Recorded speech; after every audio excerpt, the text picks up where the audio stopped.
Welcome to Ill-Equipped History, where two best friends tell you a story from history. And why are we doing this again, Emily? Because we can! Because we can. I'm Morgan, your host for today. How are you doing, Emily? I am well. I am sitting in my blanket in my basement. I meant to say in my basement in my blanket, but I got that backwards. Sorry, guys. I'm cocooned. Maybe Yes, I won't she hit is. the table. Like like a straitjacket held my arms down, so maybe I won't smack things today. You'll still find a way. Yep, if there is a will, there is a way. So, yeah. All right, well, so y'all know by the title of today's episode, we're going to be talking about a very heavy subject today. Sorry, we're subjecting y'all to 3 weeks of sad. Yeah. Yeah. This one just kind of popped into my head, like, last week. And I was like, I'm not really sure. Like, I was kind of debating doing that and maybe something a little more lighthearted. But then I heard this mentioned on one of my favorite podcasts, and I decided to take a note out of Emileigh's book and be like, okay, the universe is speaking to me and saying that I should cover this topic. Yes. Because I think it's very important. I was just telling Emileigh before we started recording, I think, it's very important to note history. Because we don't want to repeat the hard lessons that we've learned. This particular story is an extremely hard learned lesson. And there, whatever side you're on, there are people that are currently working to dismantle or eliminate unions. And there are people working to dismantle workplace regulations and safety policies to increase profit for corporations. And that's really what the story is about. And I just think it's very important for us to re-examine. Yes. Also, I learned about this in middle school. I was just thinking the exact same thing. Like, why are they traumatizing us as children? Yeah, I don't know if you remember this, Emily. I remember this very distinctly, and maybe other kids have had this horrifying assignment that we had to do. But again, we're talking about the Triangle Shirtwaist Factory fire today, and there was a survivor who survived in a horrible, horrible way, and we had to write a letter from her perspective. Oh my God, I remember that. I remember having to do some horrible thing, but I couldn't remember what the assignment was. I probably just blocked it out of my memory. But yes. Yeah. And I was like, how am I supposed to write from the perspective of a woman who survived this horrific fire and just like by accident lived, even though like everyone around her didn't. Right. We were middle school. Like, I think I was in 5th grade having to do this assignment. Like, what is that? Stress is what that is. That is. I don't even remember what I wrote. I think I blacked out. Yeah, I'm telling you, I think I blocked it from my memory. You just unlocked like a core. You opened the safe there. Yeah. I remembered it when I was researching this. I was like, I remember having to write a letter from the perspective of this survivor. What the hell was that about? Yeah, and again, I think they went into too much detail for 11-year-olds. Yeah. But also, I don't think enough detail. Not for like what happened, right. But the context of the situation. Like, I had no idea what the context was for the story, and I will go into detail about that today. And also, just like the last couple weeks, we will not be doing a skit today out of respect for the nature of the story. Yes, it would be in poor taste. Yeah, that was my thought. So I'm just going to go ahead and jump on in. Cool, let's go. So our story begins at the beginning of the 20th century in New York City, right in like the 1900s. At this time, there are a ton of immigrants coming into New York City to chase that American dream, to escape hardships going on in their home countries, and they're looking for work. A lot of young people, especially, are moving to the U.S., a lot of families, and a lot of these young people are getting jobs not only to support their families at home or in the U.S., but also send money home to their remaining family members in their home countries. This kind of sucks because a lot of the work that was available were like really hard conditions, very physical, long hours, very little pay. A lot of children were working, like some like little kids were regularly like working in factories to make as much money as possible for their families to survive. So it's really not a good situation starting off with. Our story today takes place specifically on the Lower East Side of New York City, and it's like a garment district here. There are hundreds of garment factories up and down the streets of the Lower East Side. And most of these workers are young immigrant girls, specifically, some as young as 10. Oh my God. Very young. But most are teenagers or young women. The Triangle Shirtwaist Factory is our subject for today, and it was owned by two Jewish Russian immigrants, Max Blank and Isaac Harris, who had come to the U.S. about 20 years prior. And I'm going to refer to them as B&H during this story because they're usually referred to as the two of them, and I can do what I want because it's my episode. That's right. So they came to the U.S. They were very hardworking men. They really put in the effort to become entrepreneurs and businessmen, and they eventually bought the Ash Building, which is, I think, now the Brown Building in New York City. But when it was built, it was like super advanced at the time, and the builders even said it was mostly fireproof, which I think at the time, one source I read said for the standards at the time it was considered fireproof, but not nearly fireproof by today's standards. Of course not. No, everything was wood, and yeah. So on the Ash Building, on the 8th, 9th, and 10th floors, they had the Triangle Shirtwaist Company, which was an extremely successful business. It was considered a, quote, modern factory with more space and more ventilation. And I didn't know what a shirtwaist was, so Emileigh put a picture of a shirtwaist in. Okay, is that what I'm looking at? The shirt? Yes, that first picture. So it's a women's blouse that was very popular in like the late 1800s, usually paired with a skirt, petticoat, all the layers that women wore at the time. Not gonna lie, it's very flattering. Yeah, it really emphasized like broad shoulders, a large bust, and a very small waist. Yes. And the Triangle Company had very intricate, very luxurious designs, lace and stuff and all that. When it was starting out, it was, like I said, extremely successful. It earned over $1 million a year in the early 1900s. Okay, so that if we established that $1 million in 38 was 22 million, that had to have been like 30 million. Yeah. 30 to 40, something like that. Yeah. Yeah, crazy money. But like the Triangle Shirtwaist Company is not the only one in the area. There are hundreds of factories lining the blocks fighting for a slimmer and slimmer market as we get into the 1900s. Okay. Especially in the 1910s, shirtwaists are starting to fall out of style a little bit. Yeah. So, the style is leaning more towards what would eventually become the fashion in the 20s, like more dresses, more loose style, not as form-fitting, don't need the corsets, all that.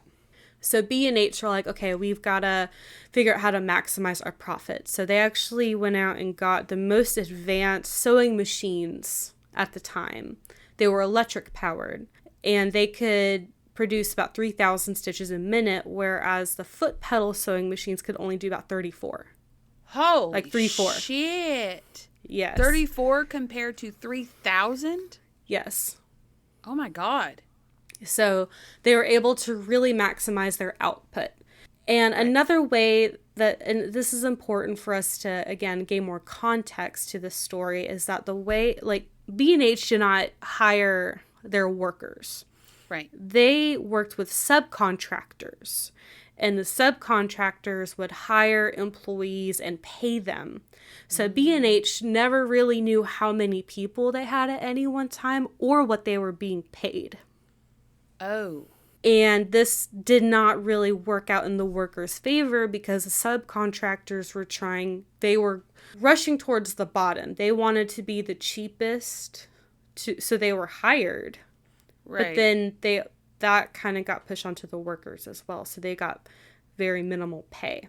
And there was no regulations at this time. No. And there had been pushes for more regulations, especially like in the workforce for a while. I'm sure nationwide, but especially in New York. And just nothing was really being done about it, unfortunately. And although B&H were unaware how many employees they had and what they were paid, there were about 500 employees on these 3 floors of the Ash building. Give or take. Yeah. There were also foremen who would walk up and down the aisles, like watching the workers. And again, most of the workers are women. Not all of them, but most of them. Young women. They wouldn't let them drink water or use the bathroom. And if a woman was injured, a lot of times she would just like take care of it like where she was, because she couldn't get up and leave or her pay could be docked. What? Yeah. If they weren't productive enough or if they made mistakes, their pay was docked. And their pay was docked to pay for needles and electricity for doing their job. And these women, at any given time, half of them could be on their period at the exact same time. They need to go use the restroom. Like, I think they had, like, they weren't forbidden for, like, the entire day because a lot of these women work 14-hour days. But I'm sure it was minimal. Like, oh, you've used the bathroom too many times, or oh, you're in the bathroom for too long, whatever. Oh, my God. And they only made a maximum of $2 a day for 14 hours. 6 days a week. It was very grueling. Yeah. And a lot of these women are just sewing. Doing the same thing for 14 hours a day. And just to kind of degrade them even more, every single day on their way out of the building, their bags were checked to make sure they weren't stealing any materials. And the thing about the Ash building, especially on these 3 floors, there were 2 exits from the building. There was the Green Street exit, which was the one that was used. And then there was the Washington Place exit. And that one was always locked because they didn't want employees to sneak out of a back exit and steal materials. Okay. This is going to be extremely important later. So remember, there was 2 exits. Washington Place was always locked. The Green Street exit was the only one open. Okay. So that was just kind of the overview of the Triangle Shirtwaist Factory, the owners, kind of the situation that these girls are in. Like I said, there's no regulations going on citywide for worker protections. There's no health and safety policies. And it got to the point where people had enough. So on October 4th, 1909, garment workers all across New York City went on strike. Okay. It got upwards of 10 to 20,000 workers. Holy shit. It was a huge strike. The 2 big powerhouses for, the big thing was they wanted unions. Because unions, they were able to better negotiate on behalf of the workers for better pay, better workplace conditions. So the big union powerhouses that were helping these strikes were the International Ladies Garment Workers Union, or the ILGWU, which it's kind of a monster of an acronym, but we'll go with it. And then the Women's Trade Union League, or the WTUL. And they were working with the strikers to advocate for improved workplace conditions and regulations. So, like I said, the picketers, they were advocating for unions, and unions equaled workplace protections and more rights within the workplace. And the capitalists, the owners of these factories and all that, did not want this because they wanted to exploit the workers as much as possible to maximize their profit. Yeah. Because if there is a union, they can better negotiate for more pay. And if they get more pay, that's less money for you, the capitalist. And the New York government was like, oh, all these industrialists and capitalists are our friends, and we're not really going to do anything about it. Yay. Yeah. And it got to the point where the strike was starting to become very, very popular, especially among the garment workers. And 400 Triangle workers walked out. Remember, there are 500 employees and 400 walked out. It went on strike. Wow. And they protested for about 6 weeks, despite the physical and verbal harassment they were receiving daily. Good for them. Standing up for their rights. Absolutely. When the Triangle workers went on strike, B&H hired scabs to keep working, and scabs are, if you don't know, they're people who are hired during a strike.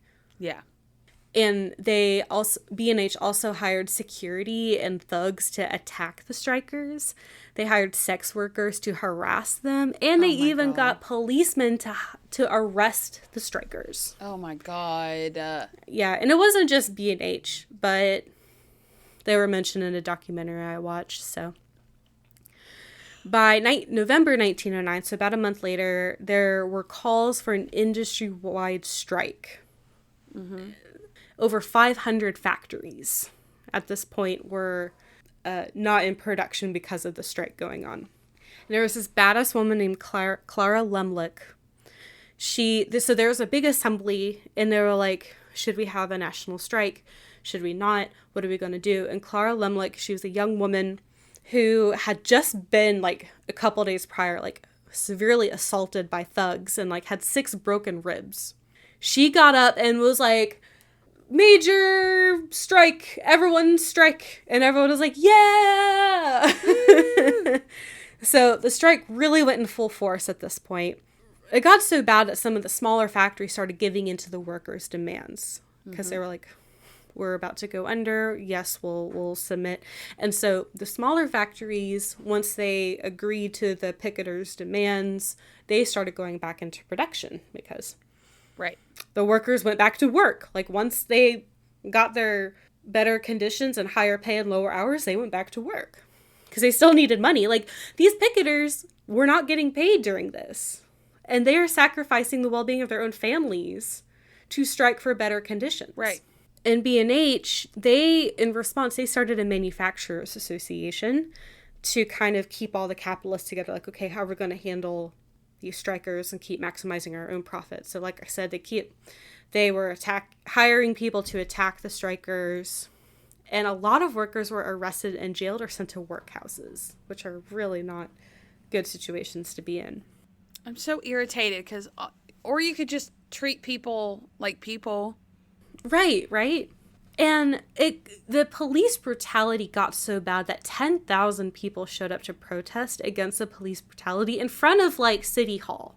They were like, do something about this. This is not right. And, like, we know that what they say about New Yorkers, you know, they all stick together. Yeah. And, like, that's very evident in this story. Like, the everyday people, they're like, this is not right. But the government didn't really do anything. They didn't want to change the status quo. They were just like, oh, we'll think about it. So a woman named Anne Morgan, she's the daughter of J.P. Morgan. Oh. Like, industrialist J.P. Morgan. And Alva Vanderbilt Belmont, they were 2 socialites. And they were like, you know what? This is a great cause. Our fellow ladies deserve to be safe and paid well and, you know, have shorter hours. So they supported the strike, and they were marching on the front lines with them. And this helped the strikers because people were less likely to attack the strikers because they didn't want to accidentally attack, like, a socialite. Right. Their involvement caused more people to become more open to the strike, and public favor of the strike started becoming more positive. And they're like, oh, okay, like, yeah, these ladies, they're onto something here, you know? Like, they want to work, but they want to get paid for their work and not drop dead at the age of 25. So B&H eventually said they would agree to the pay and hours conditions, but refuse any kind of union, and the Triangle workers refused these conditions.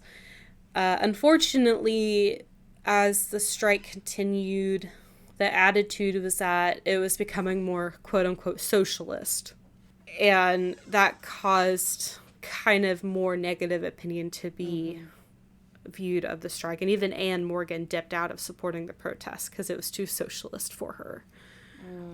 So more and more factories started submitting to the strikers' demands and allowed the workers to have unions. They started getting back to work.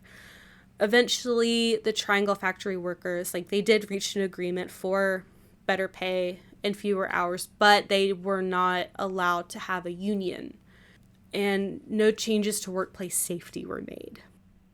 So just pay and hours. Yeah, but the actual conditions where they had to work were not improved at all, unfortunately. Yeah.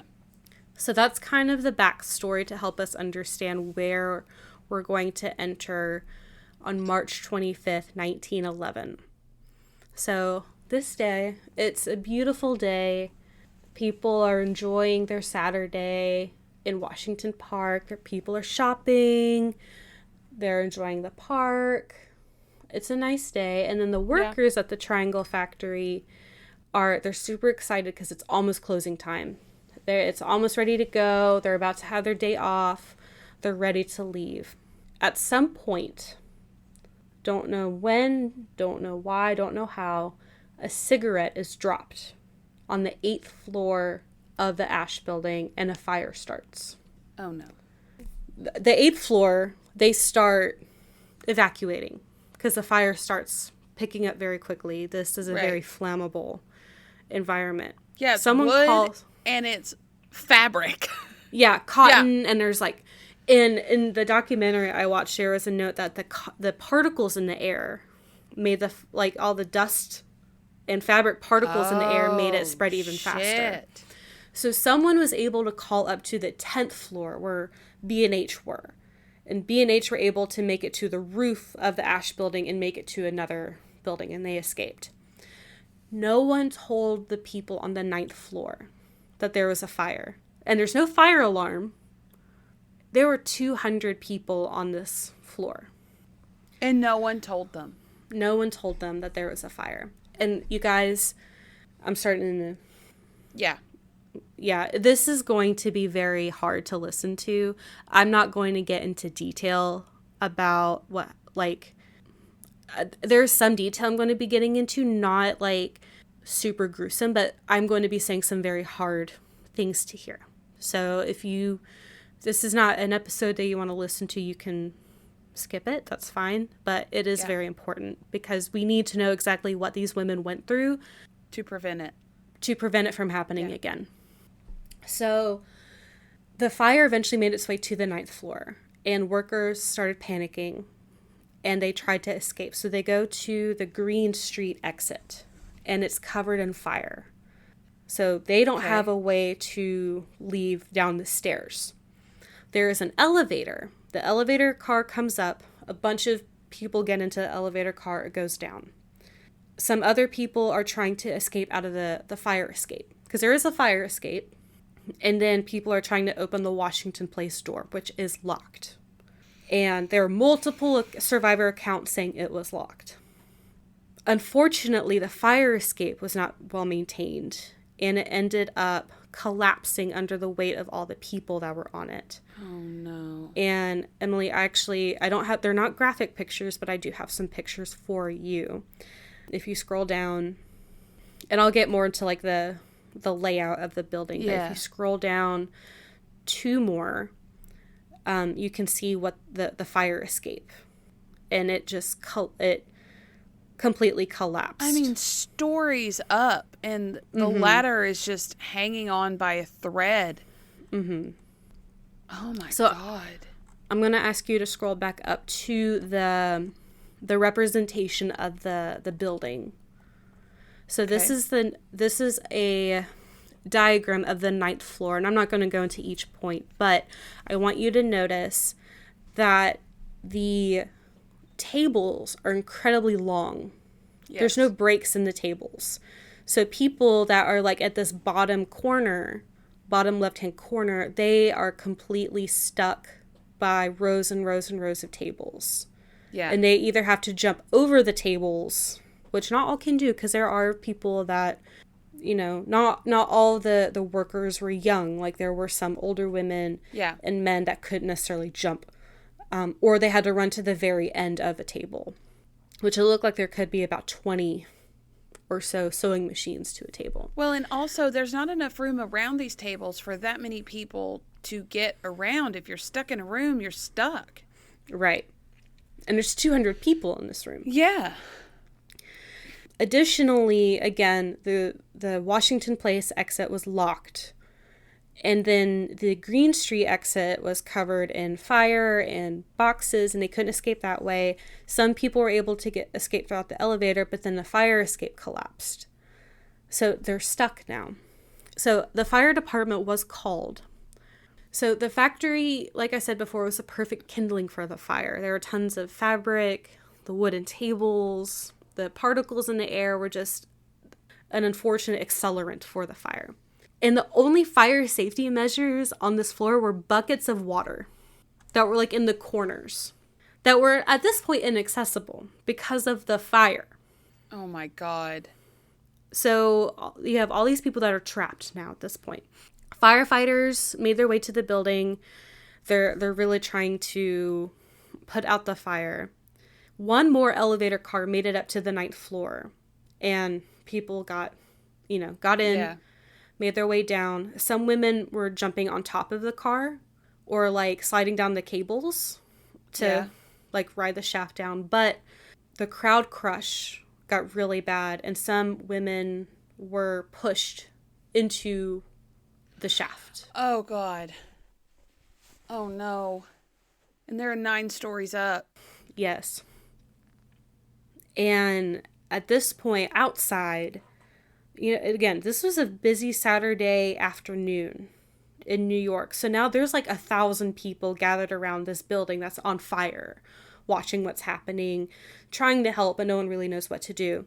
The firemen's ladders and their water hoses only got up to the 6th floor. They were not tall enough to get, not even to the 8th floor. Oh my God. And they had nets and were trying to catch women that were jumping out of the windows, but the nets were ripping upon impact. And it was so bad that one account said that the firemen's hands were just ripped to shreds from trying to hold on to the nets to catch the women jumping from 9 stories up. And they just couldn't do anything about it. Oh my God. As the fire raged, more and more workers started pressing against the windows, and then the windows shattered, and a bunch of people came tumbling out of the windows. Yeah, this is really hard to listen to, and it's really hard to say, honestly. And some workers had to make the choice to stay inside and burn to death or jump out of the windows. It's giving 9/11. Yeah. Vibes. Yeah. And whew. I'm almost done going into the details, but one detail I think is very important. It's very graphic, I'm sorry, but one account from a New York firefighter said that the bodies on the sidewalk were piled 3 to 4 high in front of the floor, or in front of the fire. So after about 30 minutes after the alarm went out to call the fire department, they were able to get the fire under control. But it took a few hours for them to put it out completely. Yeah. In the end, 145 workers died in this fire. And there were 250-ish? So there were 500 employees total. Yeah. About 200 on the 9th floor, but there were 8th floor employees as well. Most of the 8 employees on the 8th floor escaped. Okay. But I don't think all of them did. And I actually, after I go over this, I have an interview that I found. Okay. From a survivor. So 53 victims jumped or fell from the 9th story window. 19 fell in or jumped in the elevator shaft and were killed there. 20 were killed when they fell off the fire escape when it collapsed. At least 50 burned to death. 23 of the the deceased were men and the rest women, and more than half of those victims were teenagers. Oh my God. The youngest victim was 14. Ugh. And there was one jumper who survived because she landed on a pile of bodies that cushioned her fall. And that was the perspective from this story that we had to write a letter about. You're digging up all these things I've blocked out of my memory. I know. Oh my God. Who assigns that to a kid? That is some morbid shit.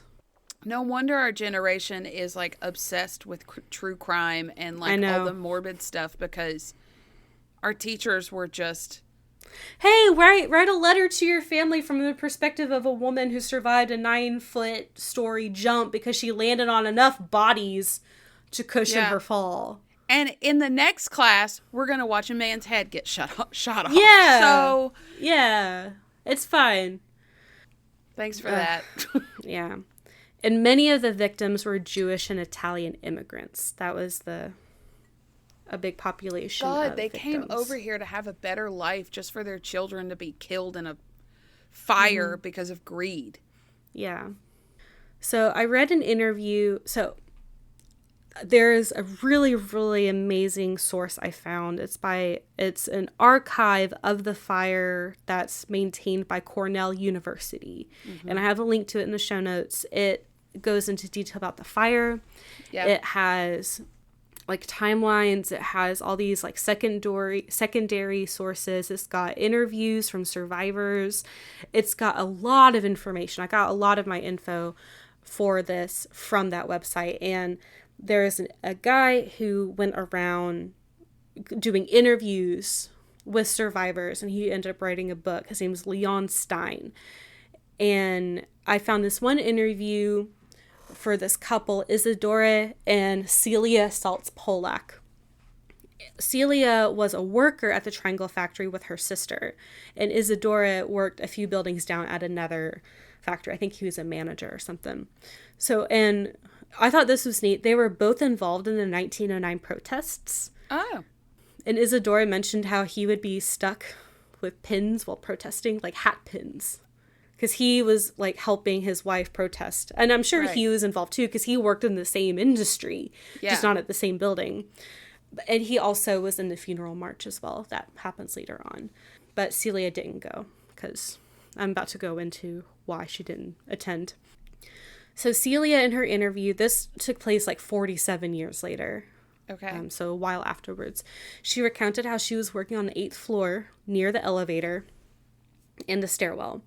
When the fire broke out, she said it spread extremely quickly, like lightning fast. She immediately made her way to the elevator, and she was swept into it by the crowd, and she was separated from her sister. She made it outside, and when she made it outside, she saw people falling from the upper floor. And she was just completely traumatized by it. She said the next thing she knew, she was in a restaurant being comforted by her sister who made it out. Oh, thank God. Okay. And some other people. And actually, I didn't write it down, but in the interview, she told Leon that her sister said that she had jumped over a bunch of dead bodies in the stairwell to make it out of the building. And she, like, her and Isadora laughed it off because they were like, oh, she's 14. She had no idea what she was talking about. And Leon was like, no, that's very likely that happened. And it's like 47 years later, and they're like, what? I don't think they even realized how bad it was. And Celia survived it. So Celia was 18 at the time, and she had just immigrated from Russia 2 years prior. Wow. And I thought... And according to her sister, someone managed to unlock the locked door. And that's how she was able to make it out. Oh, thank God. And she said she had another sister who had worked on the 9th floor. But a few months prior, she had told her sister to work somewhere else.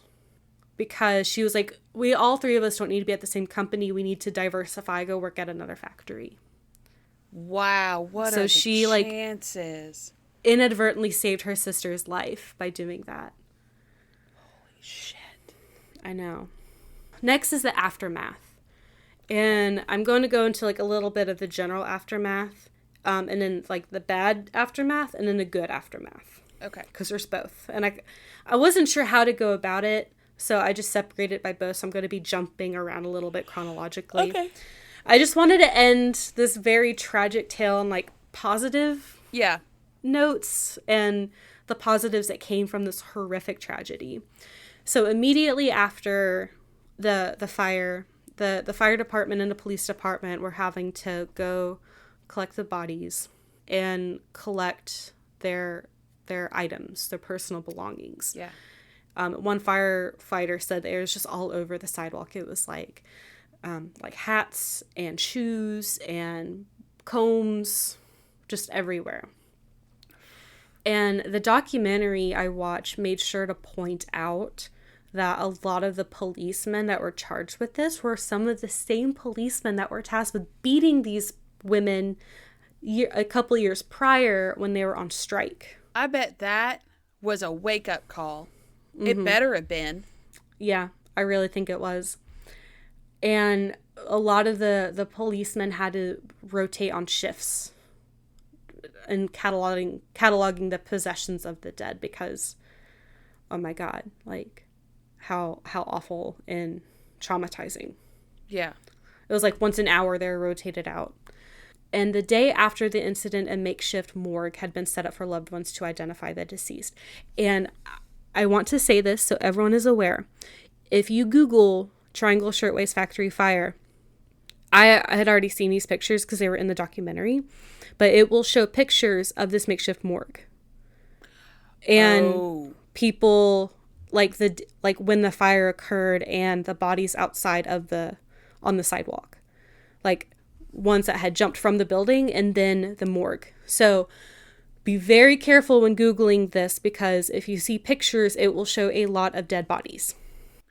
And if you don't want to see that, just maybe don't look it up. Yeah. Or be very specific. Yeah. Don't look at the pictures because they're, again, like I'm a true crime listener, but it's seeing them is a whole nother thing. And it's very graphic. And I found this out, on the 100th anniversary of the fire, Barack Obama had like an address to mark, there was like not a celebration, but like a memorial on the 100th anniversary. And in his speech, he said that some of the victims weren't even identified until 2011. But it was the last of the victims. So they had all been identified by 2011. And there is a list of the victims on the Cornell website. So it has all of their names. It's interesting. There's a lot more information about the deceased than the survivors. Really? On the deceased, it has like their name, their age, and where they were from.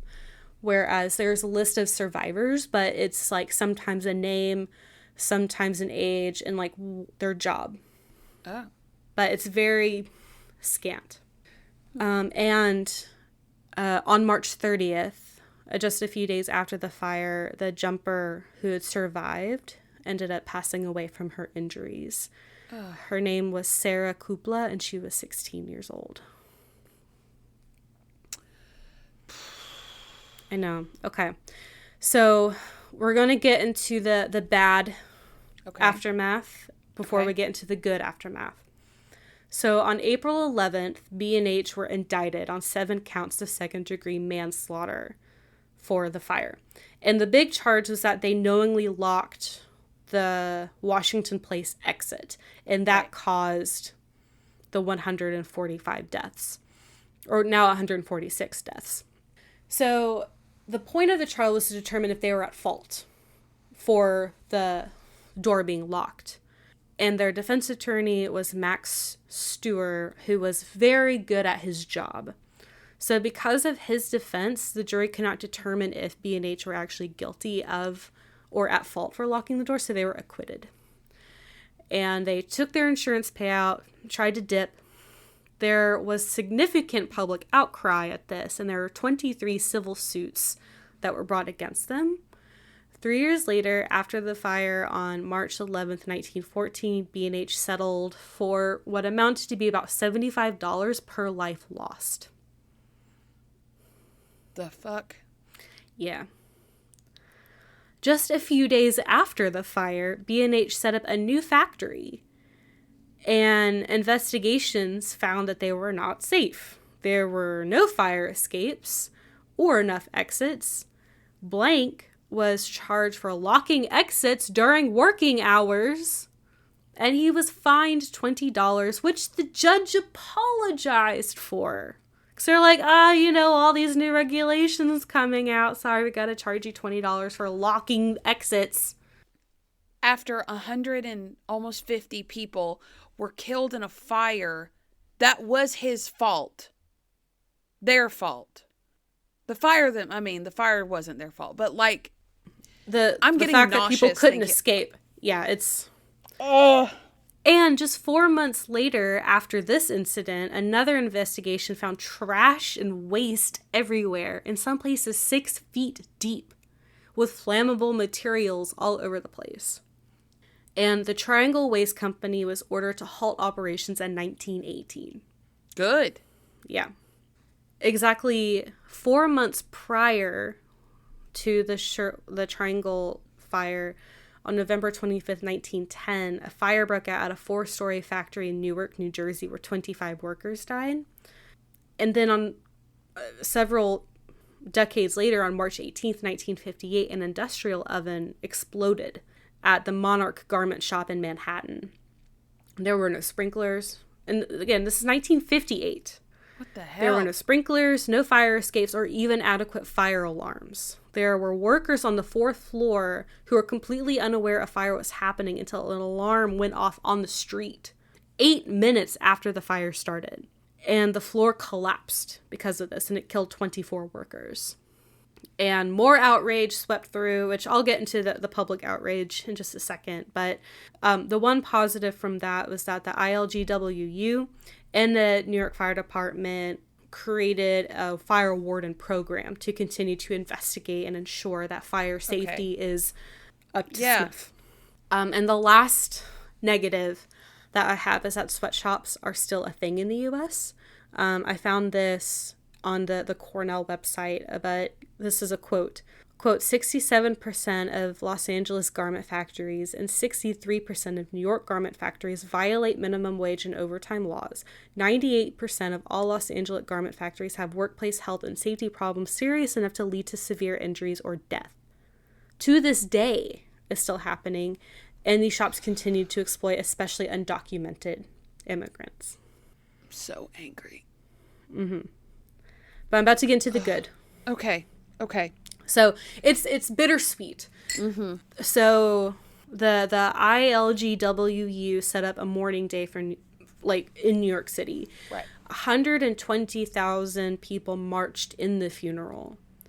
Wow. And 300,000 people lined up the streets to watch the funeral wow. march. The documentary I watched said 10% of New York City came to watch this funeral or participate in it. This was a loss deeply, deeply felt by the people of New York. Local organizations came together to help the victims' families and raised money and sent money to not only the families in New York City, but also to their families abroad. Wow. Because a lot of these people were sending money to their families overseas. And this included the WTUL, which I mentioned earlier, the Workmen's Circle and Arbiter Ring, the Jewish Daily Forward, and the United Hebrew Trades. All of these people came together to form the Joint Relief Committee. And they were raising money and they helped continue to pay survivors because they were out of work now. So they continued to pay pensions. They provided childcare for victims' families and children who are orphaned in the fire. They also helped find new jobs for survivors when they healed from their injuries. So they're doing a lot of really great work to help these survivors. Wonderful. They also paired up with the American Red Cross, who also provided relief. In the end, the Joint Relief Committee donated and dispersed about $30,000, which today is almost $1 million. Wow. To help support all these victims. And finally, after this horrific tragedy, public outcry and outrage forced the government to begin enacting workplace regulations and protections. People, not just workers, but the people of New York were like, we need unions to counteract the greed and exploitative practices and acts conducted by these capitalists who own these sweatshops. Yeah. In fact, a factory safety commission was created by the government, and they started going in and inspecting all these different factories. Inspected over 2,000 factories within like the first like year or two. They should have been doing it the whole time. They should have. Yes. That's great. In less than 2 years, the findings from this factory safety commission helped pass over 30 regulatory laws for workplace safety. Wow. These also included minimum wage requirements, maximum workplace hours, and child labor laws.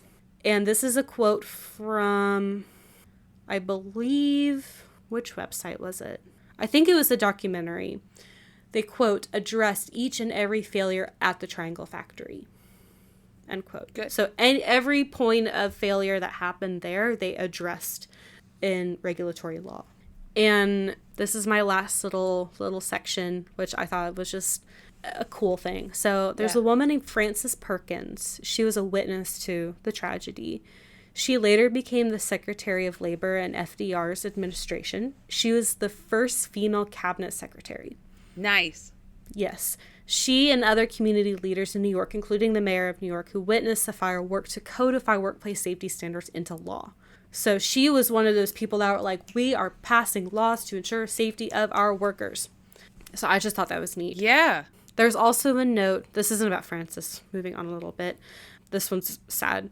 I didn't mean to put it on the end, but this fire was the, quote, deadliest workplace tragedy in New York's history until 9/11. Wow. So it was really major. And then I have one last quote I got from the OSHA website about the fire, and they had like a 100-year, OSHA personally had like a 100-year remembrance of this fire.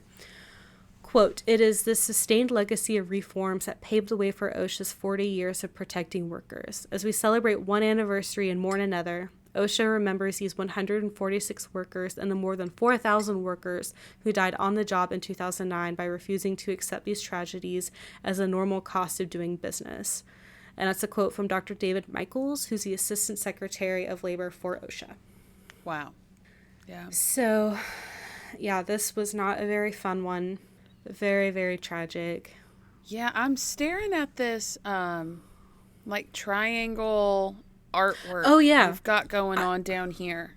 Yeah, I'd forgotten I put it up there. So that was a political cartoon that came out after the fire to really, I think it really represents the public's anger and about the injustice that happened here. And it's very graphic, honestly. Like, it's very, very powerful. Terrifying. But it's, there's a triangle. Yeah. And the sides of the triangle say rent, and there's a skeleton above that, profit with a fat capitalist crying, and then on the bottom of the triangle it says interest, and there's a half-burned woman sticking out of it. And on the paper, I was able to see what it said earlier. It says employer's liability bill. And then it's stabbed with a knife that says courts. I think it's all very powerful, but yes, the wealthy businessman just crying over his profits hurts, because that's all he gives a shit about. Right. He's not crying for the half-burned woman. No. He's got his hand on the word profit, like. Mm-hmm. And those tears are so cartoonish, like. Yeah. And she's looking at the viewer in like a help kind of like it's very powerful. Mm-hmm. Whew. Yeah, Skeleton's also very creepy. It is very creepy. I put that in there because, like, again, I thought it was very representative of the rage that people felt after this. And in the documentary I watched, like, people, like, the protests had all happened 2 years prior, and these women were saying, our workplace is not safe. We want better workplace conditions. And 2 years later, there's this fire. Yeah. And like all these people are watching it. Like these women said they were not safe in their workplace, and now there's a fire and 146 people died. Like it's just... So again, I thought this is very important because, and I've seen this quote on the internet and I don't know where it came from. I think it was a Tumblr post I saw years ago, but safety regulations are written in blood. Yeah. The reason safety regulations exist is because businesses historically have exploited workers and actively put them in harm's way to save on cost, to maximize profit. And well, they typically aren't going to do that just from their, goodness of their hearts. They're only going to change if they're made to. Right. And even then, it's begrudgingly. It's begrudging. And even then, there are times where employers don't follow safety rules and they get fined. And they're like, oh, I'll just pay the fine and just keep doing what I'm doing because it's less expensive than actually changing my practices. Yeah. Again, it just comes down to money in the end. And with talk of government officials working to repeal safety regulations, I think this is a very topical subject for the time because this is a reminder that we cannot backslide on safety regulations. They exist for a reason. Yeah. Yeah, if you like making it home to your family every day. Yeah. These are with enough money to survive on. Mm-hmm. Without having to be stuck in a dark room for more than half a day, like over 12 hours. Being able to enjoy your life and not fearing that you're going to die anytime you walk into your workplace. Yeah. So agreed. Couldn't have said it better myself. So I'm going to go into my sources because I recommend y'all checking them out if you have the stomach for them. So I went to the OSHA website. OSHA had a blurb about the factory fire and its 100th anniversary. There's also a presidential proclamation I got from obamawhitehouse.archives.gov. The link is in the show notes. But he just had it's not a very long speech, but just a little one about the fire. There was a documentary I watched from PBS called Triangle Fire. Mm-hmm. I thought it was a really well done documentary, but again, there are very graphic images in it. So if you want to check it out, just be aware. And then the trianglefire.ilr.cornell.edu is the archive that Cornell University maintains about the fire. It's really well done. There's so much information, and I have a link to the victim list that they have. It's very extensive. I did pull up the victim list, and it say Mary Herman, 40, female, divorced, Jewish, born in Austria. Only lived in the U.S. for 6 months. Yeah. Don't go too deep into it, because I won't. I'm done. I think I'm done. Yeah. I only read a couple. And then, reading the interviews, I got to the one I found. I was like, I feel like if I read any more, I'm just going to be very, very sad. But, it's there if you guys want to look more into it, get more perspectives on survivors, and look at the names of the victims. It's very important. So, that is the Triangle Shirtwaist Factory Fire. Well, thank you. It needed to be covered at some point. It is a heavy one. It's very heavy. We'll definitely try to get some lighter topics for you all next week. Absolutely. We need some lighthearted shit in here now. Yeah. After 3 weeks of sad. Yeah. Yeah. I have an idea of my next topic that I am like, it shouldn't have any darkness to it. I'd be very surprised if it did, but you never know. It's history. Yeah, God. Well, I'm time traveling when I say this, but I still have the second part of, my topic to research. So I'm not even thinking that far in advance, but I know it's going to be funny because I'm going to need it. Yes. And I trust you're going to find a really good, funny one because you're very good at that. I'll go out of my way to look for extra funny. Yes, we're definitely going to need it. We got some fun things planned too. Yeah. Coming up. And when is it? Is it May yet? It's May. Our anniversary. Yay! Woo! It's on the 4th. Happy 1 year, Morgan. Happy 1 year. Hope you guys liked our little special anniversary surprise. Yeah. We've been working on it for almost a year. And we have a new sticker out. Don't forget, if you want one, let us know. Yes. Please get one. And if you sign up on Patreon, I don't know. Do you want to send them 2 stickers? One of each? Yeah. Why not? Yeah. If you sign up for a Patreon, you'll get 2 stickers and our monthly bonus episodes at patreon.com/illequippedhistory. Yeah, you'll get to hear about my hams. You get to learn all about Emileigh, y'all. Yeah, I don't know why I overshare on the Patreon, but y'all go over there if you want to learn more about me.